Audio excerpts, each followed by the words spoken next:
பொங்கல் பண்டிகையை முன்னிட்டு பல்வேறு திரைப்படங்கள் வெளியாகி பாக்ஸ் ஆபீஸில் பலப்பரிசு செய்து கொண்டிருக்கிறது.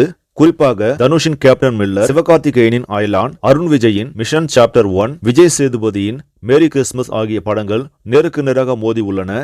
இதில் தற்போது வரை தனுஷின் கேப்டன் மில்லர் திரைப்படம் பாக்ஸ் ஆபீஸில் ஆதிக்கம் செலுத்தி வருகிறது.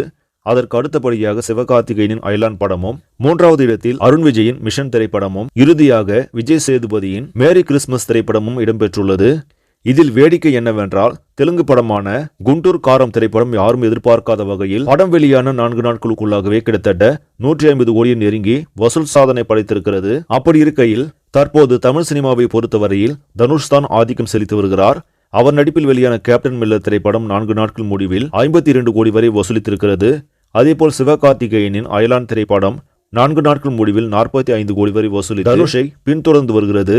கூடிய விரைவில் அயலான் திரைப்படம் தனுஷை ஓவர்டேக் செய்யும் என்று அவரது ரசிகர்கள் எதிர்பார்த்து காத்திருக்கிறார்கள். அடுத்தபடியாக அருண் விஜயின் மிஷன் திரைப்படம் இதுவரை 6 கோடி வரை வசூலித்திருக்கிறது. தற்போது அந்த படத்தின் வசூல் மெல்ல மெல்ல அதிகரித்து வருகிறது. அதனால் கூடிய விரைவில் வசூல் ரீதியாக வெற்றி படமாக அமையும் என்று சொல்லப்படுகிறது. இறுதியாக விஜய் சேதுபதியின் மேரி கிறிஸ்துமஸ் திரைப்படம் இதுவரை 10 கோடியை மட்டுமே வசூலாக பெற்றிருக்கிறது. இதன் மூலம் அது வசூல் ரீதியாக தோல்வி படமாக அமைந்திருக்கிறது. அவரின் பாலிவுட் கனவும் கேள்விக்குறியாக மாறியுள்ளது. சரி, நம்மளை பொறுத்திருந்து பார்ப்போம் இந்த பொங்கல் ரேஸில் எந்த படம் வெற்றி வாகை சூடும் என்று. இந்த செய்தி உங்களுக்கு பிடிச்சிருந்தா லைக் பண்ணுங்க, ஷேர் பண்ணுங்க, மறக்காம சினி இன்ஃபோ சேனலை சப்ஸ்கிரைப் பண்ணுங்க. அடுத்த வீடியோவில் சந்திக்கலாம். நன்றி.